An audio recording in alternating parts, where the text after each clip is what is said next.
మా మహేష్ గౌడ్ గారు కొంచెం సౌమ్యుడు అయి ఉండొచ్చు, కాకపోతే వెనకాల నేనున్న ఆ సంగతి మరవద్దు. ఎవరన్నా ఏదన్నా అధ్యక్షుడిగా సౌమ్యుడు వచ్చిండు, మా ఆటలు సాగుతాయి, ఊర్లలో మా ఇష్టం వచ్చినట్టు చేయొచ్చు అని ఎవరన్నా అనుకుంటుర్రేమో. నేను వెనకాలనే ఉన్న బిడ్డ, ఎవరన్నా మా కార్యకర్తల జోలికి వస్తే ఒక్కడొక్కడికి ఉంటుందని నేను చెప్తున్నా. మహేష్ గౌడ్ గారు, నా విజ్ఞప్తి ఒక్కటే, ఒక్క పని నాకు పెండింగ్ ఉండిపోయింది.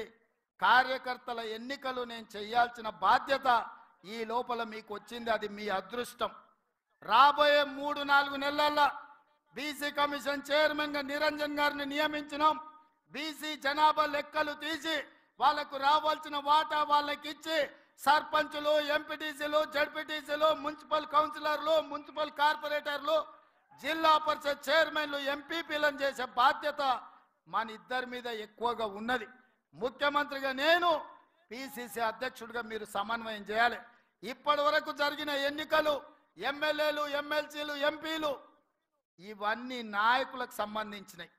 నాయకులు ఎట్లో గట్ల నడుస్తుంది, కానీ కార్యకర్తలు కష్టాలలో ఆ కార్యకర్తల్ని గెలిపించి వాళ్ళని సర్పంచులుగా చేయాల్సింది, ఎంపీటీసీలుగా గెలిపించాల్సింది, జడ్పీటీసీ, ఎంపీపీ, జిల్లా పరిషత్తులు చేయాల్సిన బాధ్యత మన మీద ఉన్నది. అన్నిటికంటే గురుతరమైన బాధ్యత, బరువైన బాధ్యత ఇదే. ఈ రోజు మీ భుజాల మీద అది ఉన్నది. అందరినీ సమన్వయం చేయండి. గ్రామ గ్రామాన కార్యకర్తలు జెండా మోచినోళ్లను అవసరమైతే ఊపిరైన వదిలిండ్రు కానీ జెండాను వదలలేదు.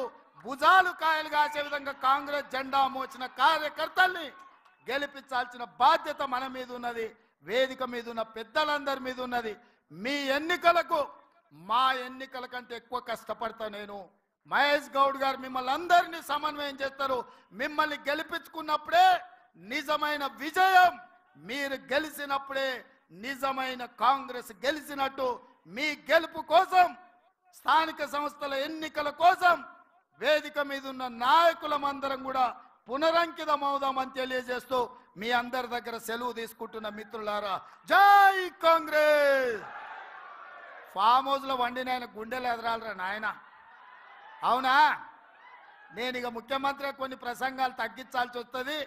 ఈరోజు ఆఖరి రోజు పిసిసి అధ్యక్షుడిగా గట్టిగా నినాదాలు ఇవ్వాలి. జై కాంగ్రెస్, జై జై కాంగ్రెస్, జై కాంగ్రెస్, జై సోనియమ్మ, జై జై సోనియమ్మ. ధన్యవాదాలు మిత్రులారా.